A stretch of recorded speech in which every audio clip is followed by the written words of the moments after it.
Richard Esco, bonsoir Richard, comment ça va? Bonsoir à tous, bonsoir Alexandre. En 2016, tu as commencé à nourrir ce blog Côté Ouvert avec l'objectif, avec comme précis, comme on va dire comme cible, eh bien la Coupe du Monde 2023. Et ce blog Côté Ouvert, bah voilà, moi je suis un lecteur assidu. Tu partages ton analyse, tes mots sympas, parfois un peu amers, parfois doux, comme tu le dis très justement dans ton livre. Et puis tu les as compilés, t'es même allé un peu au-delà de ça dans ce livre donc qui sort, Côté Ouvert 2016-2023, chronique d'un sacre reporté.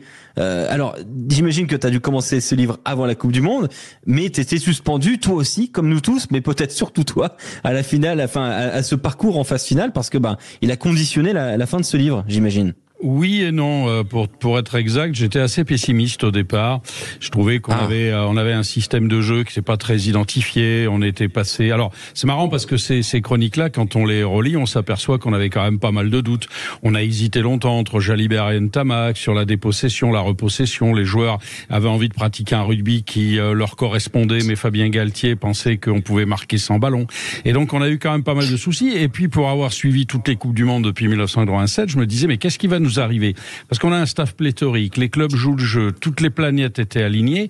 Qu'est-ce qui va nous arriver à nous Français pour qu'on se plante comme on s'est planté sur toutes les coupes du monde? Ah, peut-être je mettrai celle, et Johan m'entend et il sait que c'est une douleur, une blessure toujours vive. 2011, là on s'est fait vraiment enfumer par l'arbitre, ce qui n'est pas tout à fait le cas récemment. Mais donc oui, j'étais un peu pessimiste et j'avais déjà préparé le titre. Cela dit, tu avais raison, j'en avais deux.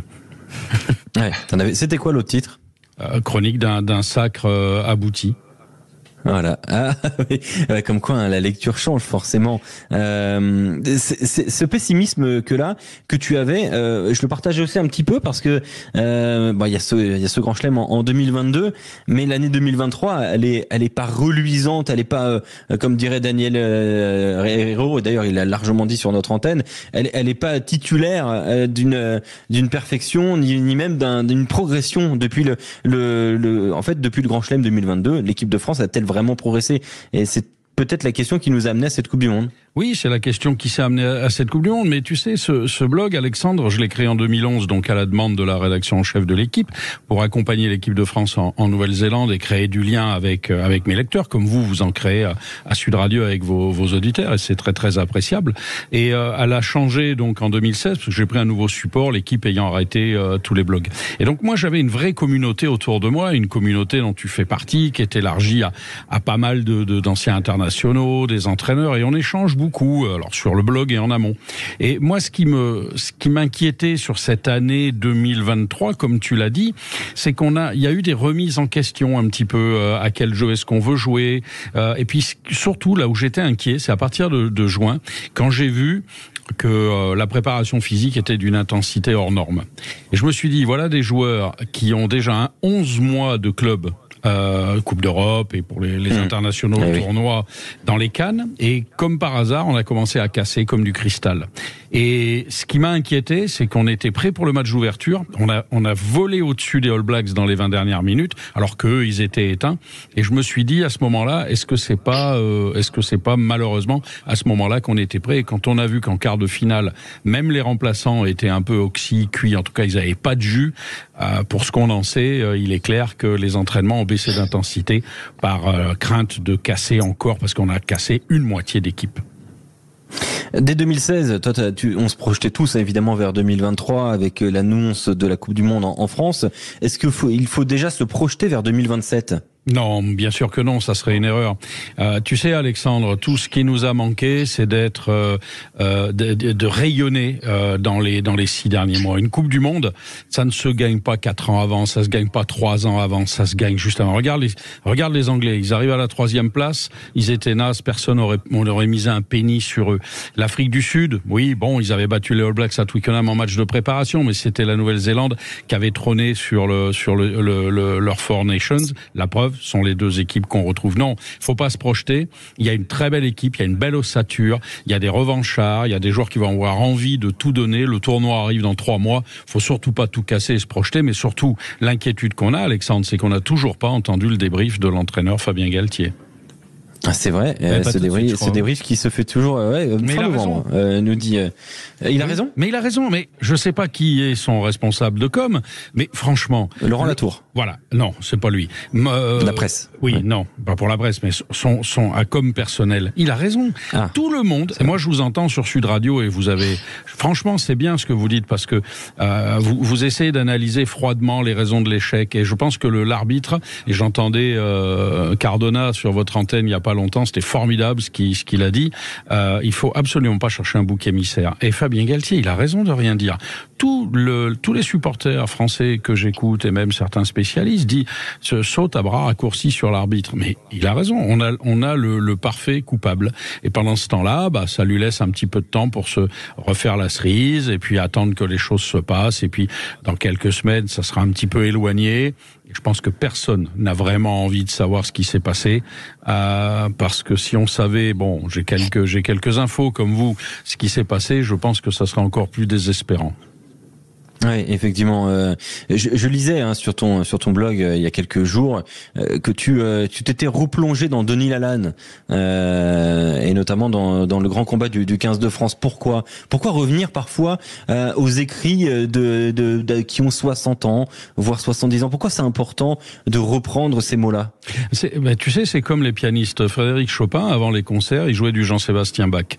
Je pense que Denis Lalanne, c'est celui qui nous a fait tous aimer le rugby et la littérature dans le rugby. C'est notre Victor Hugo. Donc relire Denis Lalanne, ça fait jamais de mal. C'est comme relire Victor Hugo, ça fait toujours du bien.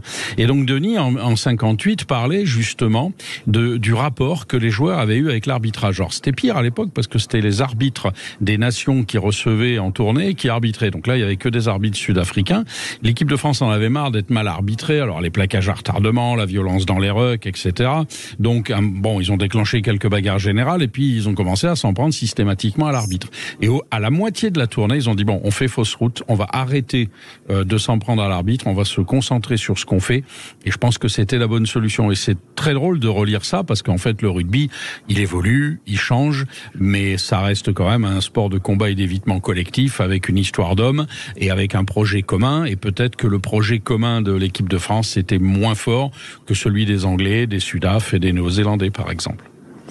Yohann Huget, toi qui as terminé ta carrière il y a peu de temps, Yohann, tu as entendu parler de la Coupe du Monde 2023 depuis des années, et vraiment beaucoup d'années. Est-ce que ça a marqué quand même un coup là, cette Coupe du Monde qui, c'est un peu finito pour l'équipe de France, chez toi notamment, qui participait avec Sud Radio et avec TF1? Bien sûr, ça a marqué un coup d'arrêt pour tout le monde. On a senti tout le monde abattu après le match. Est-ce qu'on s'est dit, mais est-ce qu'on vit pas un cauchemar? Est-ce que ça s'est vraiment passé comme ça?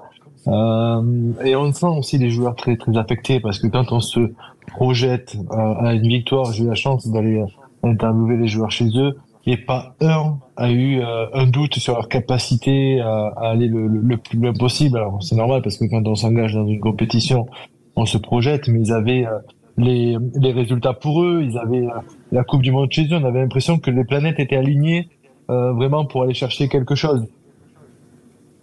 Et ce coup d'arrêt a été dur pour eux mentalement et on va le voir quand ils vont rejouer. Certains vont marquer le pas parce que ça reste des êtres humains.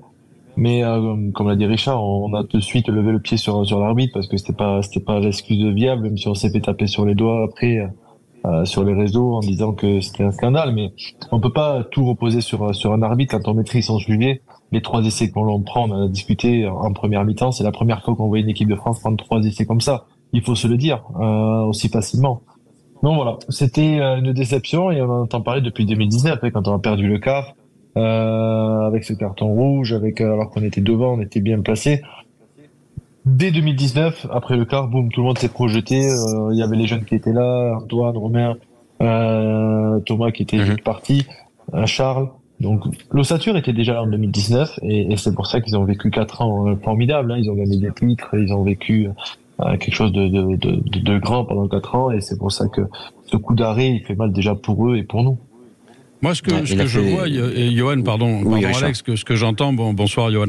Ce que j'entends, c'est que effectivement, l'arbitrage, il y a qu'en 2011 où on peut vraiment là se dire qu'on a été enflé, parce que tous ceux qui ont regardé ce match, ceux qui l'ont joué, se souviennent qu'il y a une douzaine de pénalités que l'arbitre ne siffle pas, Greg Joubert. Là vraiment, cette fois-là, il fallait que la Nouvelle-Zélande gagne. C'est même honteux. Voilà, moi j'ai honte parce que cette équipe de France-là en 2011 méritait d'être championne du monde. Celle de 2023, c'est un peu plus compliqué. On peut revenir dessus, non pas en détail, mais souligner quelques problèmes. Et en relisant les chroniques, donc dans Côté Ouvert, vous verrez que petit à petit, il y a un doute qui s'instille. Il y a quelque chose. On est dans l'ordre du sémantique. Alors Fabien Galtier est formidable en sémantique. Il nous a inventé les finisseurs, la flèche du temps. Mais la flèche du temps, il a pris dans les fesses, parce que franchement, c'est très très bien de trouver des nouveaux termes. Mais ce qu'il faut derrière, c'est avoir une équipe de France conquérante. 2 anciens internationaux, et pas des moindres, mais je citerai pas leur nom, ont échangé avec moi en début, avant la compétition. Ils m'ont dit: Richard, on ne sera pas champion du monde. Venant de ces internationaux-là, franchement, j'ai écouté, parce que ce sont des références en la matière. Alors j'aurais posé la question: pourquoi? Il m'a dit: parce que notre 5 de devant est pas assez méchant. Johan, rappelle-toi, les Nalé, les UG, les Servat, les Mas, le 5 de devant, ça faisait mal, ça tapait, c'était... surtout, il a bougé, hein. Voilà. Il a été vachement perturbé, ce 5 de devant. On continue d'en parler dans un instant avec toi, Richard, sur Sud Radio. Côté Ouvert 2016-2023, chronique d'un sacre reporté aux éditions Passif. Alors on continue de parler de tes 50 meilleures chroniques dans ton blog Côté Ouvert, qui ont donc nourri ce livre qui est sorti il y a 2 jours et dont on vous conseille de vous le procurer le plus rapidement possible. À tout de suite sur Sud Radio. Avec toute l'équipe, avec Quentin Cavanis, Lucien Gasparac, Johan Huget, Félix Panguiro et Richard Esco, notre invité, auteur de Côté Ouvert 2016-2023, chronique d'un sacre reporté. Quentin Cavanis, revenons un tout petit peu sur les résultats de cette 5e journée du top 14 qui a commencé à 15h avec un Oyonnax La Rochelle en faveur du promu. Exactement, Alexandre. Oyonnax La Rochelle en faveur du promu. Match serré avec même les Rochelais qui ont réussi à arracher le point de bonus défensif en toute fin de rencontre. Score final entre les deux équipes, 19-17 en faveur des joueurs de l'Ain. Le Stade Français a battu Castres 39-16. Succès de l'UBB face à Montpellier 26-13. Perpignan a battu Toulon 26-22. Clermont s'est imposé face à Bayonne 46-14. Ce soir 21h05, Racing 92 Lyon. Et demain le dernier match entre Pau et le Stade Toulousain. Merci beaucoup Quentin Cavanis. En revenant un petit peu sur effectivement ce livre Côté Ouvert, où on parle de l'équipe de France globalement, avec Richard Esco, on en parlait justement avec Johan et Philippe, et avant la petite pause et le flash de Romain Bruyas, on parlait de ce 5 de devant qui a eu des difficultés aussi, parce que notre équipe type a été quand même plutôt chamboulée. On a eu des difficultés, des blessures, notamment pour composer en deuxième ligne. On s'est retrouvé avec deux légers entre guillemets deuxième ligne que sont Woki et Flamand. On a eu les blessures de Marchand et de Baye. Winnie Antonio a eu un temps de jeu adapté dans la préparation de cette Coupe du Monde, mais il avait énormément joué la saison dernière avec le Stade Rochelais. Ce 5 de devant, il n'était pas à 100%, et en plus il manque de méchanceté. C'est l'analyse qu'on t'avait faite, toi, Richard. L'analyse, non, c'était pas une analyse, c'était un constat plutôt, parce qu'on n'était pas encore dans le match. Mais c'est vrai que si on n'a pas un pack méchant, si on n'a pas un pack dur, tous les matchs que l'équipe de France a remportés contre la Nouvelle-Zélande, l'Afrique du Sud, dans les compétitions très très importantes, et alors contre l'Afrique du Sud, il n'y en a pas eu beaucoup, on a perdu les 2 fois. Mais quand on a en Coupe du Monde remporté, je pense à 99, on les a battus, ou 2007, c'est qu'on les a mangés devant, c'est qu'on avait des mecs dans le pack qui mettaient des caramels, des tampons, tous les rucks étaient des bataille, ça faisait mal, il n'y a pas un joueur qui sortait sans se toucher un petit peu les côtes, c'était un vrai combat, et c'est, je trouve, ce qui a manqué. C'est bien d'avoir un système de jeu, c'est formidable d'avoir une structure, il faut avoir des joueurs techniques, mais je pense qu'il ne faut pas oublier que le rugby c'est un sport de combat, et il faut combattre. Alors bien sûr, il y a l'évitement, on les avait les joueurs d'évitement, mais on les a pas vus. Qui a vu Ficou? Qui a vu Biel-Biarré? Qui a vu Ramos s'attaquer? On a vu Jalibert parfois. On n'a pas trop vu Dupont. Où ils étaient? Moi, j'ai compté, j'ai vu une combinaison de jeu depuis le début de la Coupe du Monde.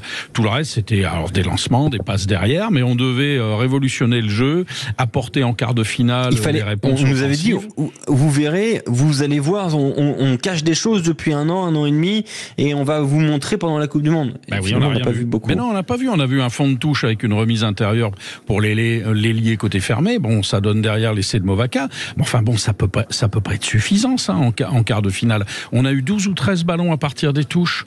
On a eu des ballons en mêlée. On sait que c'est les plateformes idéales pour attaquer. On les a pas eu. Alors, Alexandre, vous parliez de côté ouvert et je vous remercie de m'inviter. Je te remercie de m'inviter, mais c'est un vous global parce que je sais que, voilà, autour de cette table, il y a pas mal de passionnés de rugby et de grands connaisseurs et de grands noms du rugby. Alors, on ne parle pas dans côté ouvert que de ça. J'ai souhaité aussi avoir des chroniques sur le rugby amateur, rendre hommage à des personnages exceptionnels qui nous ont quittés. Michel Serres, philosophe rugbyman d'Agen, Pierre Soulages, grand peintre de Rodez et ancien deuxième ligne. Voilà, c'était important aussi pour moi que ces 8 saisons racontées en 51 chroniques nous parlent de ce qu'est le rugby français, mais le rugby aussi amateur, sans lequel il n'y aurait pas d'équipe de France. Philippe Spanghero, on fait un petit peu le constat encore de cette équipe de France. Richard dit dans le titre, chronique d'un sacre reporté. Est-ce qu'on a parce que du coup il y a quand même une note d'espoir dans ce mot reporté. Est-ce que tu partages cette note d'espoir, Philippe? On a l'espoir d'y arriver parce que les ingrédients sont là.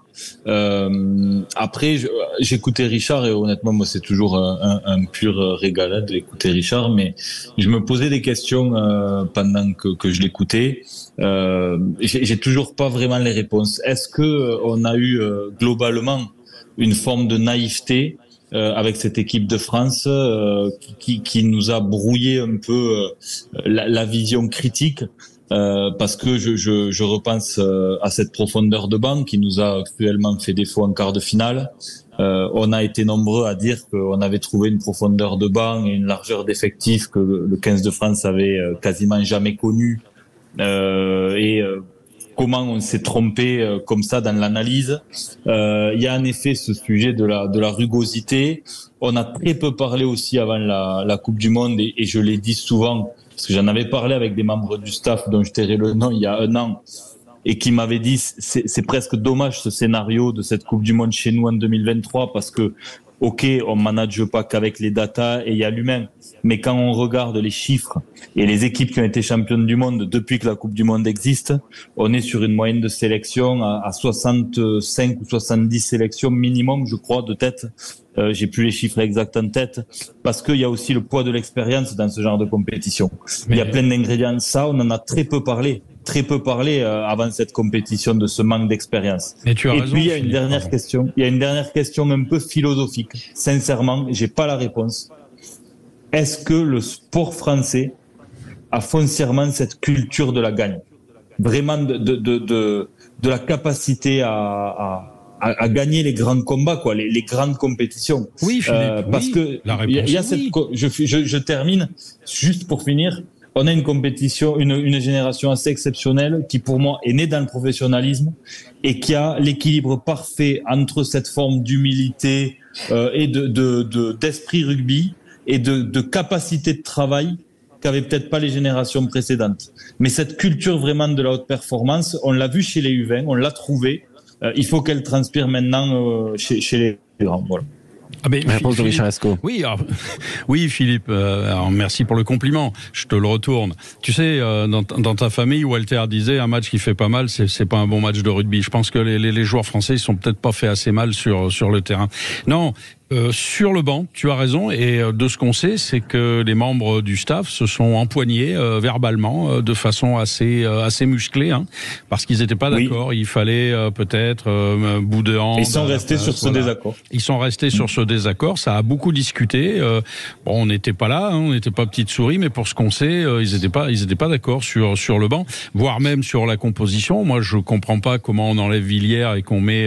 Alors, c'est un gamin, Louis Biarré, mais on a bien vu qu'il était complètement perdu sur ce quart de finale.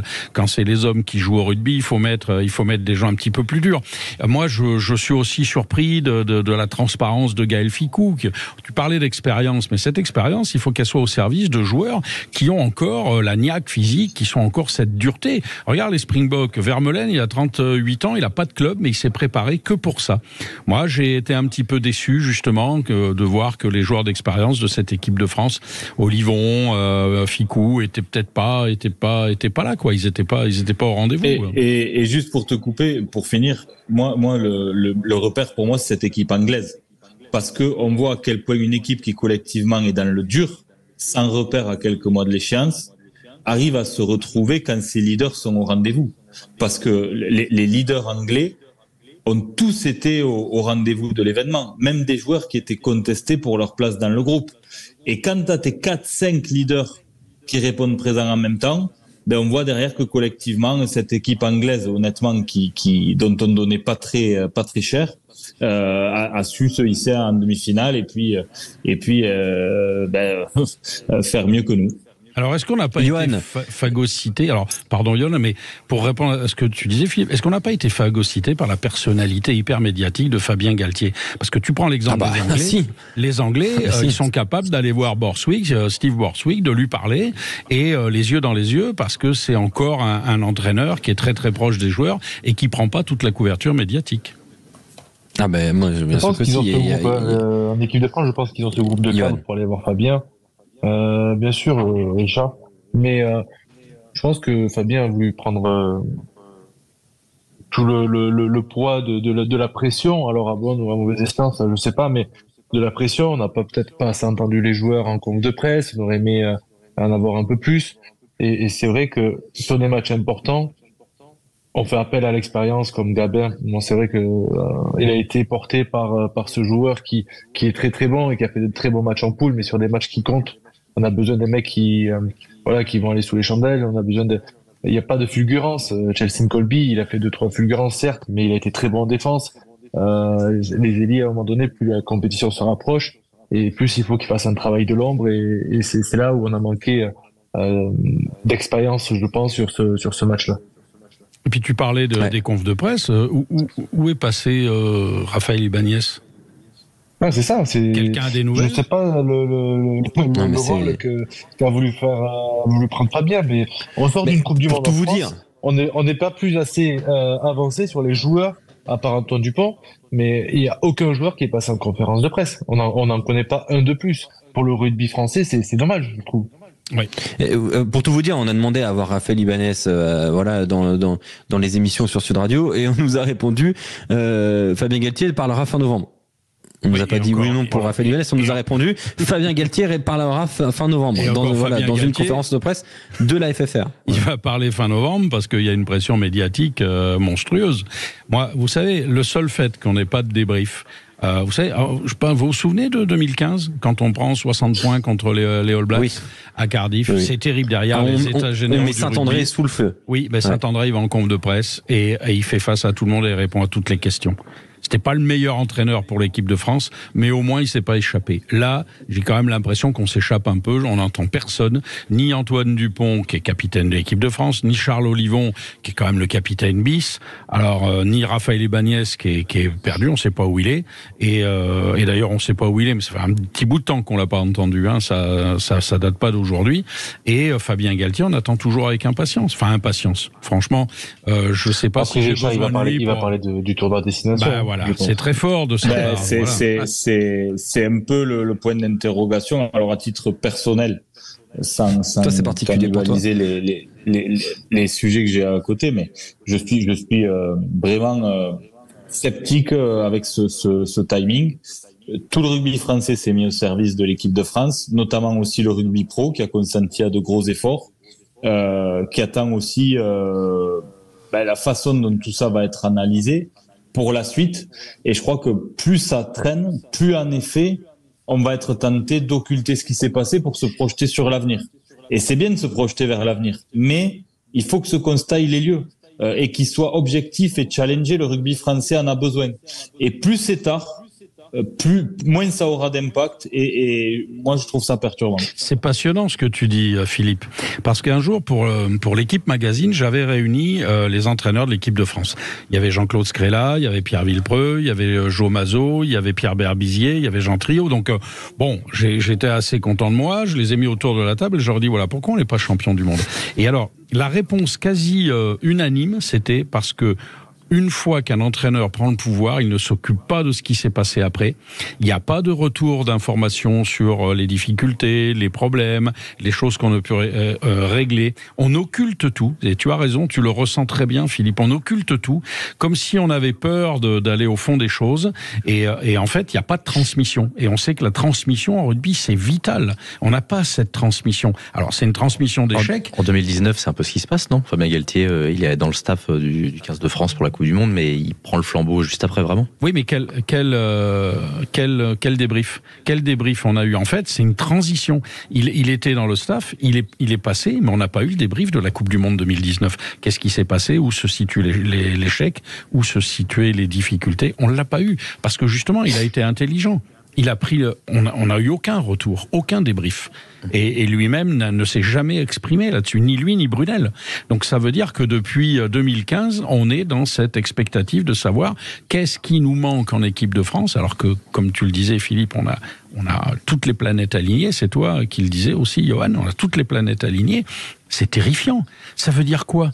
Les footeux gagnent, enfin les footballeurs gagnent, les handballeurs gagnent, les basketteurs, on l'a entendu là. Beaucoup de sports collectifs ont cette culture de la gagne. Et le rugby lui manque un truc. Alors, on a le meilleur championnat du monde. Peut-être qu'on peut pas tout avoir. Justement, Johan, ce championnat-là, il s'est plié en 4 pour que l'équipe de France atteigne des objectifs de performance. On verra si la nouvelle convention peut rester sur le même point, mais j'ai quand même un gros doute. Johan, tout a été mis en place. Voilà, ce que ta génération, excuse-moi de le dire ainsi, n'a jamais eu. Comme possibilité. Cette nouvelle génération là qui a attaqué en 2019, on en a fait des monts et des merveilles et probablement à raison.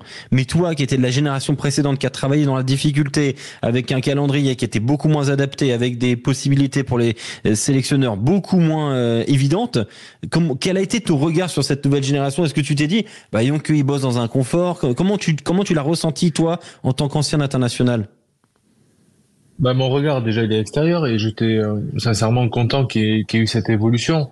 On peut être satisfait pour les joueurs qui soient mis dans un confort parce que vous savez, arriver le dimanche pour jouer le samedi, comme j'ai connu avec Marc Lévremont et Milan Tamac, ça va 5 minutes. On pouvait pas continuer dans ce sens-là. On l'a connu aussi avec Philippe Saint-André. Retourner en club, jouer, puis repartir en équipe de France le dimanche soir, arriver à 23h. C'était plus viable, on prenait trop de retard. Et la grosse évolution qu'on a senti arriver en 2018, c'était sur les GIFs, bien entendu, c'était sur les GIFs et la performance des jeunes cette nouvelle vague qui arrivait. Après, pour revenir aux institutions françaises et au rugby français qui a mis tout le monde, notamment ceux qui ont le plus de joueurs comme Toulouse, La Rochelle, Clermont et La Rochelle. Et La Rochelle, tout le monde a joué le jeu. Sincèrement, on peut pas le regretter, mais ça a demandé beaucoup d'efforts. Est-ce qu'ils seront prêts à le refaire? Je suis pas sûr.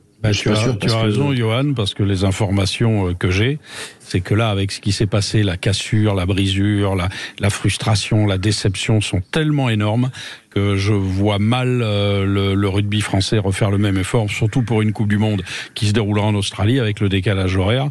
Donc on l'aura à des horaires qui seront quasi indus, très tôt le matin. Je suis pas persuadé que le top 14 se mettra comme ça en stand-by pendant un mois et demi sans jouer. Ça, je pense que ça sera pas le cas, et d'ailleurs ça n'a jamais été le cas lorsque les Coupes du Monde se sont jouées dans l'hémisphère sud. Donc on a loupé une très très belle occasion. On a une belle génération championne du monde qui arrive, il faut miser sur elle.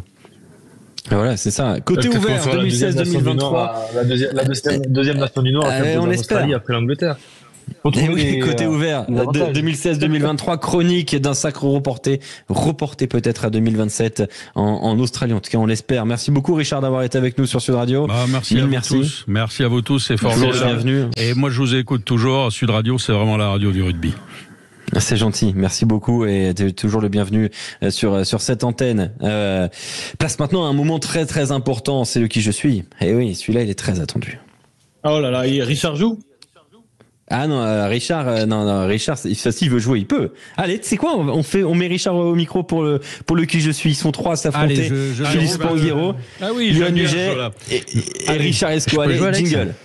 Hop, ça fait beaucoup. Si tout le monde veut jouer, c'est terrible. En tout cas, jingle. Non, Sud Radio, au cœur de la mêlée. Alors, puisqu'on ne se connaît pas, présentez-vous. Présentez-vous. Les gars, qui je suis? C'est moi.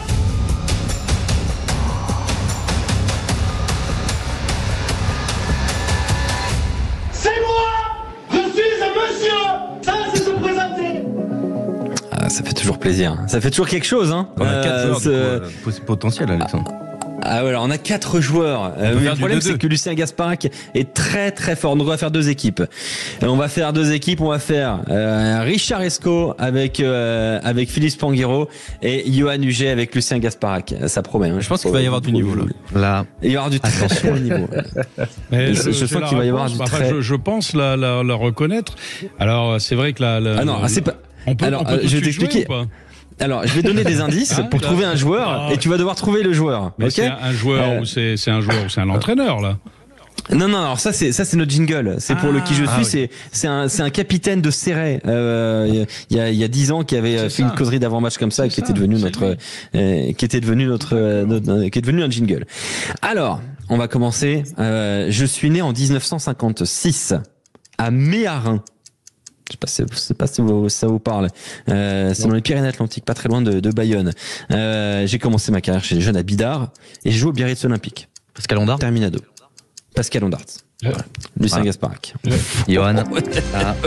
Un point pour Johan, pour la team Johan. Lucien, Pascal Ondart. Ah ouais, celui-là, tu peux mettre le champagne. Magnifique. Au frais. Très très impressionnant. Ouais. Je suis né à Savaii au Samoa en 1979. J'ai commencé ma carrière à Wanganui, à Taranaki en Nouvelle-Zélande, aux Chiefs, puis aux Hurricanes, Super Rugby, homme de base de Hurricanes avant d'aller aux Lions de Wellington. C'est en 2008 que j'arrive en France, au Castres Olympique, après avoir été au Black durant 2 saisons. Chris Mazoé, Lucien Gasparac. Il faut faire 2 équipes. Les 3 contre Lucien. Voilà. Lucien Gasparac. Merci Lucien. Il y a déjà une balle de match pour la team Lucien Gasparac et Johan Huget. Donc Lucien Gasparac, il est injouable ce soir. Micro fermé. Je ferme mon micro. Tu fermes ton micro. C'est un arbitrage digne. C'est incroyable. On me censure en plus. Ça s'appelle une Craig Joubert. Je suis né à Auckland en 1984. J'ai commencé ma carrière à North Harbour avant d'aller au Blues d'Auckland. Je suis arrivé en 2010 à Toulon, une saison à Toulon avant de retourner du côté de la Nouvelle-Zélande et de revenir à Toulon en 2012, 2015. Je suis allé au Castres Olympique 2015-2016 avant d'aller à Lyon 2016-2021 et de terminer ma carrière à Toulon. J'ai 4 sélections, je suis à All Black. Smith. Non. All Black. Mon nom pourrait être apparenté à un animal en 4 sélections. Un animal en anglais. Un animal qui vit souvent en meute. Wolf. Oui. Wolf. Oui, Wolf. Je veux le prénom. Wolf. Ouais. Le prénom. Patrick Wolf. Le prénom. Non. Toto Wolf, mais c'est pas le même sport. Non. C'est pas Wolf, hein. C'est presque Wolf. Wolf. Personne là. Rudy Wolf. Rudy. Richard Esco. Un point pour l'équipe Philippe Spanghero. Richard Esco, ça fait 2-1. Bon, Philippe, Je suis toujours sous carton jaune ou je peux rentrer en... T'es toujours sur carton jaune. Toi, tu te tais maintenant parce que déjà, tu devrais. Mais c'est qu'il l'avait pas. Non, mais je l'ai vu en studio, il l'avait, hein. Il était là. Non, il l'avait pas, moi, je sais. C'est incroyable. Si, je suis à côté de lui, il l'avait, il a rien dit. J'ai commencé ma carrière à Tarbes où je suis né. En 1967. Je commence donc ma carrière à Tarbes avant d'aller à Bagnères. Alors, d'Intrans, Bagnères. un peu plus Non. vieux d'Intrans. Avant d'aller à Lourdes, puis à Toulon, 91-2000 à Toulon, à Agen, à Lannemezan-Tarbes et j'ai terminé ma carrière à Toulon de nouveau en 2003-2006. Aubin-Weber, Richard Esco. Ouais. Ça fait 2-2 là. Ça fait Je 2-2. pourrais vous raconter une anecdote sur Robin Weber quand il signe à Toulon, mais ça sera une autre fois. Premier arrivé à 4. Donc 2-2. Lucien Gasparac de retour. Le Wembanyama du qui je suis. Ouais. La même taille. Tu fais à peu près la taille de J'ai son bras. commencé ma carrière à Cessin. Olivier Ouais, Perret. c'est Cessin. Oh bah, il le sait déjà. Il a trouvé. Non, ce n'est pas Louis Bielbiarré. Pourtant, c'est le club Je préféré. suis né à de Lucien, Béziers, mais ça. c'est à Cessin que je commence ma carrière chez les jeunes avant d'aller à Grenoble. Grenoble où je commence chez les pros dans une équipe monumentale 90-96. Je vais ensuite au CABBG avant d'aller au Northampton Saints à Clermont et j'ai terminé ma carrière en 2005 au Stade Français Paris.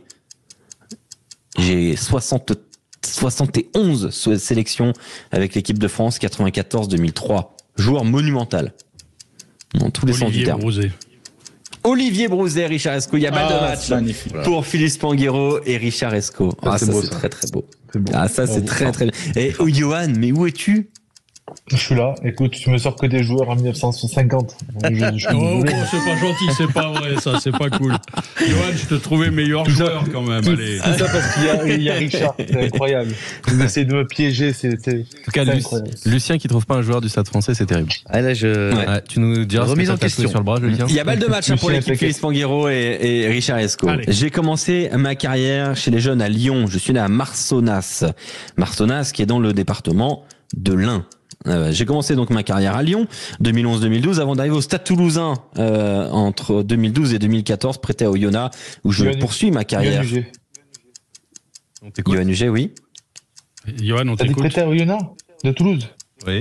Toulouse, Oyonnax, Montpellier, Castres. J'ai terminé ma carrière à Castres. C'est le pilier, C'est un le pilier. pilier. Ah putain. Diamant. Richard, Voilà, aidez-moi.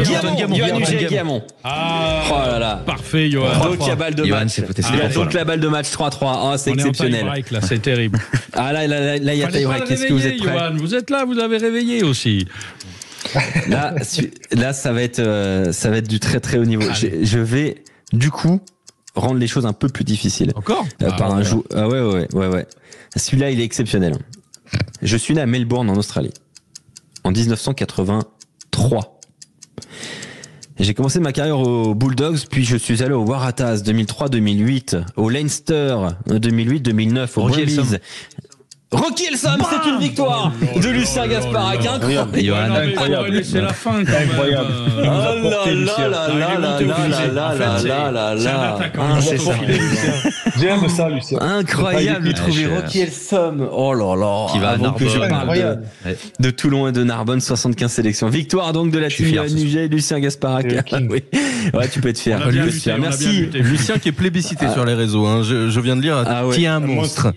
Tiens, Lucien, un monstre, t'es ouais. célibataire, enfin, t'es en couple, t'es célibataire. j'ai ce bonheur-là, oui, d'être célibataire. Bon, ben voilà, alors il a vous beaucoup de savez temps. ce qu'il vous reste, hein, voilà. Il a beaucoup de temps. Ça me met en Alors, confiance pour le stand-up ce Lucien, il soir. faut juste que tu saches que j'ai été ton défenseur auprès de la direction.